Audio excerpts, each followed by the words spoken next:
Ezekiel Chapter 37, the Valley of Dry Bones. The hand of the Lord was on me, and he brought me out by a spirit and set me down in the middle of the valley. It was full of bones. He led me all around them. There were a great many of them on the surface of the valley, and they were very dry. Then he said to me, Son of man, can these bones live? I replied, Lord God, only you know. He said to me, Prophesy concerning these bones and say to them, Dry bones, hear the word of the Lord. This is what the Lord God says to these bones. I will cause breath to enter you and you will live. I will put tendons on you, make flesh grow on you and cover you with skin. I will put breath in you so that you will come to life.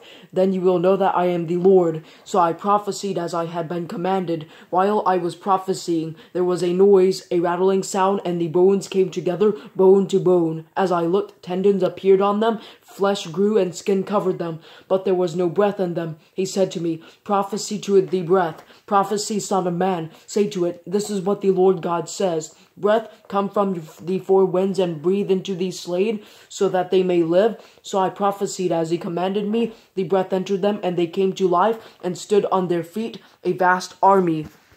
Then he said to me, Son of man, these bones are the whole house of Israel. Look how they say, Our bones are dried up, and our hope has perished. We are cut off. Therefore prophesy and say to them, This is what the Lord God says. I am going to open your graves and bring you up from them, my people, and lead you into the land of Israel. You will know that I am the Lord my people when I open your graves and bring you up from them. I will put my spirit in you, and you will live, and I will settle you in your own land. Then you will know that I am the Lord. I have spoken, and I will do it. This is the declaration of the Lord. The reunification of Israel. The word of the Lord came to me. Son of man, take a single stick and write on it, belonging to Judah and the Israelites associated with him. Then take another stick and write on it, belonging to Joseph, the stick of Ephraim, and all the house of Israel associated with him. Then join them together into a single stick so that they become one in your hand. When your people ask you, Won't you explain to us what you mean by these things? Tell them, This is what the Lord God says. I am going to take the stick of Joseph, which is in the hand of Ephraim, and the tribes of Israel associated with him, and put them together with the stick of Judah. I will make them into a single stick, so that they become one in my hand.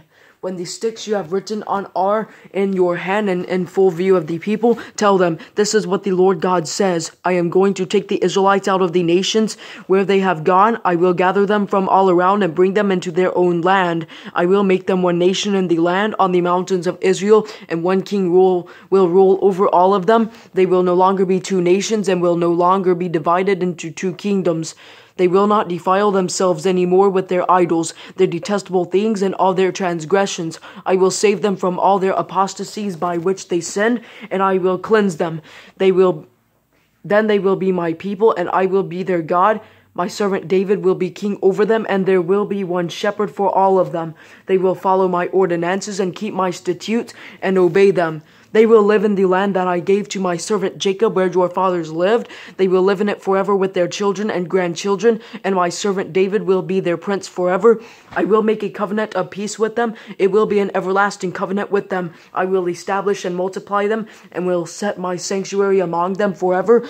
My dwelling place will be with them. I will be their God, and they will be my people. When my sanctuary is among them forever, the nations will know that I, the Lord, sanctify Israel.